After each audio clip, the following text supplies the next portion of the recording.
Time for some general questions and general points. I think Andy's still at the back, Serena's here as well, and Tara. So we've got a microphone. If anybody wants to ask any particular questions of any speaker, we'll come round to you. So just raise your hands if you've got any general points or questions. You're going to go around, Ronnie? Yeah. Who's got the first question? Come on. Over at the back. Thanks. You can get there.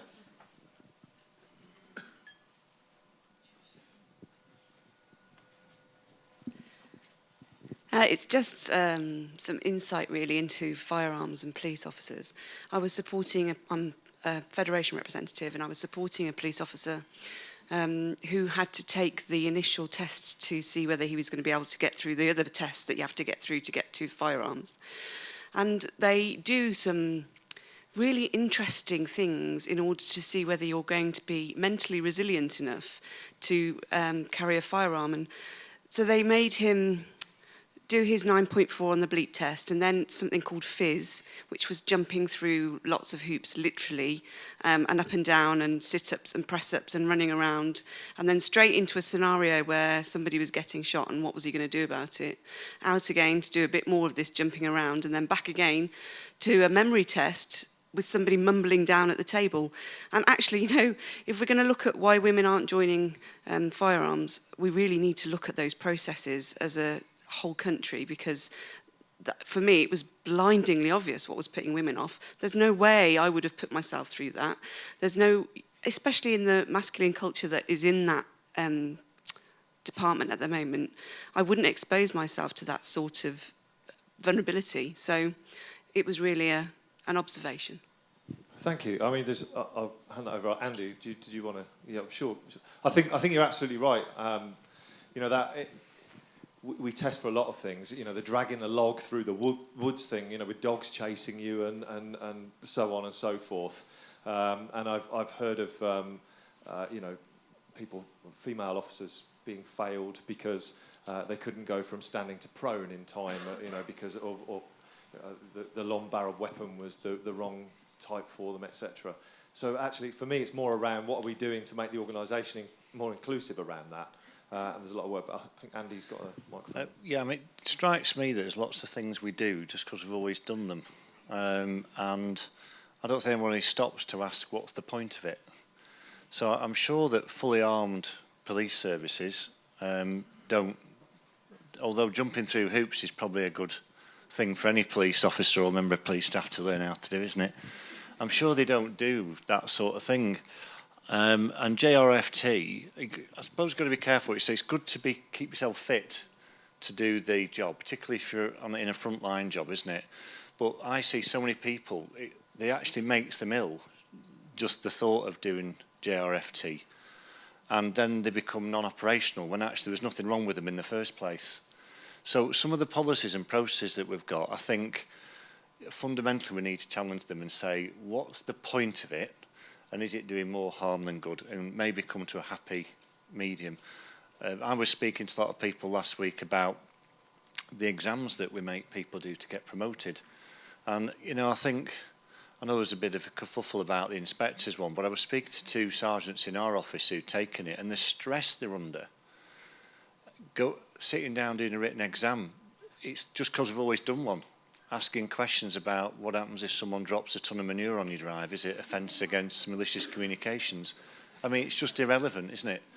And so I think we're doing what we've always done. And it's not easy to stop that because it's like it's like a hamster wheel that's spinning. But for sure, it's going to be putting people off. Not just women, but I think it'll put a lot of men off as well, because it just... I don't know when those scenarios arise that you'd have to actually do that, quite frankly. But we've done a piece of work on, well, Julie has. Where's Julie outside still eating cake? she? Oh, you're there. She stopped eating cake. Julie's done a piece of work, quite a soul-destroying piece of work. We have a work stream called Humanising HR, which we had to change the name of because it upsets people. But it's about humanising policy and saying what's the real point of it, And actually, is it creating more of a problem having a policy that seeks to create a one-size-fits-all than having a policies that are adaptive to different people's needs? And you know, the stuff you found out from that is, it's pretty. Our organisations love having a one-size-fits-all, and that is work in progress, I think. And you know, we need to start breaking it down. Thanks, Andy. I think the other side of it for me is as well that quite often, because of where we've come to, we find that some of our firearms trained officers are also our roads policing officers. They dual up in some forces as well. So they're the people that are exposed to really high level of trauma all the time. And then we put in place policies that turned around and said, well, if you tell us that you're suffering from trauma, we're going to pull your ticket. You know, so where's the incentive for people to come forward, and where's the incentive for people to join that kind of culture in the first place? Where's Ronnie? There's a question over here. Oh, it's you. Yeah, well done. You got back really quick. I didn't see you swapped over without me even seeing you. Thank you, Mandy. Hi, I'm Kat Barry. I'm from Essex Police. I just wanted to provide possibly a bit of reassurance and insight to the lady who asked that question, because I think one of the things I've identified is that there's lots of things that stop you going into a specialist role, but the scale of a specialist role and the confidence and potential of the culture is massive. But one of the things that we're doing in Essex Police, which is actually trying to break down the barriers, it isn't understanding the physical and logistical skills that you need to be a firearms officer. It's actually looking at the emotional and mental skills. So within our police force in the last 2 years, they've introduced psychometric testing, which is really quite detailed. It's very empathetic, it's very supportive, and they have detailed psychologists there. So they're actually mapping out your emotional and mental skills to do such a job, which I think is actually brilliant, because we know how emotionally intelligent we are. We know how well we can adapt and multitask. And actually, some of the feedback that I'm receiving is that the gentlemen are now considering, I don't want to go for this, because I can run 9.4 no problem, and I can jump through lots of hoops, but I don't think I want my mental ability tested. Well, as someone who's a tactical firearms commander, I know how brilliant those people are, but I also know how brilliant many people would be to bring a different level of skills.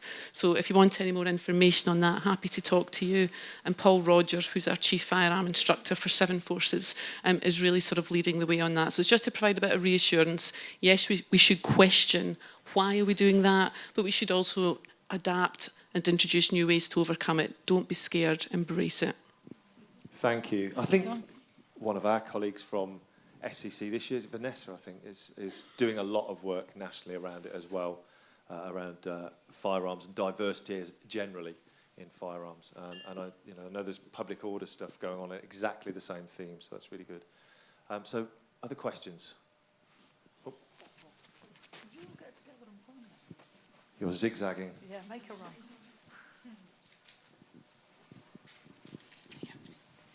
Hi, my question's for yourself. So I'm Royal Navy Police. I'm absolutely inspired by what you've just told us today. I want to know how feasible it is to transfer or use some of your work that you've done for the police to bring into not only the police and the armed forces, but the women in the armed forces in its entirety, and think to try and get some of your hard work into our organisation.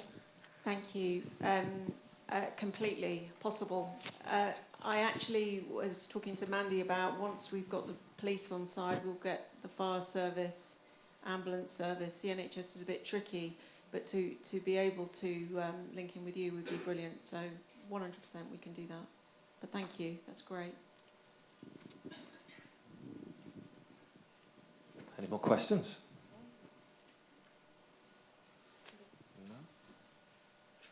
No? Okay. So, then it falls upon me to close it. And I think it might be a bit twee to say I'm really honoured to see my name up here and talking to you today, but I actually genuinely believe that. And some of the key messages from today, for me, my takeaways, the future for women in policing and what that looks like and what it should be, and the fact that in 100 years we would hopefully have no need for BAWP, although I suspect we probably still will.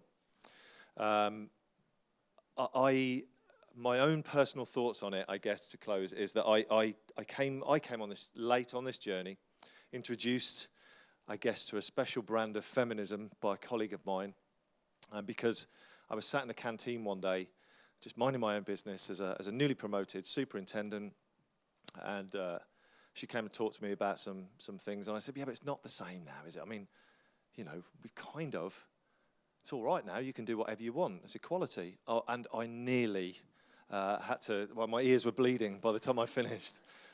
And then I said the fatal words. People, I'm so sorry. I said, not all men. Oh my God, not all men. And it's a phrase I wish I'd never said, because again, I had another berating. And I thought I need to go away and have a word with myself and look at some of these issues in a little bit more depth. And so I did. And like everything else, once you start opening your eyes to it, you start to see it everywhere. So I started making myself familiar with terms like mansplaining and man-interrupting and man-spreading and all of the horrible things that I was hearing about and seeing and starting to see everywhere. So I think I wanted to talk to you again just very quickly about what else I'm doing at the college, because the SCC is just one aspect and just one bit of the work we're doing. But I've heard the term aspire and inspire used in different forces, and I know West Mids do an aspire program, I know Hampshire do different things. The college has launched its own aspire program, which I'm the lead for, and we led it off in April this year with the first female cohort. And from that cohort, we've already had people promoted and people going on to other jobs. It's aimed at underrepresented groups. So it's aimed at females in policing, at BAME officers and staff, and then we have an open one.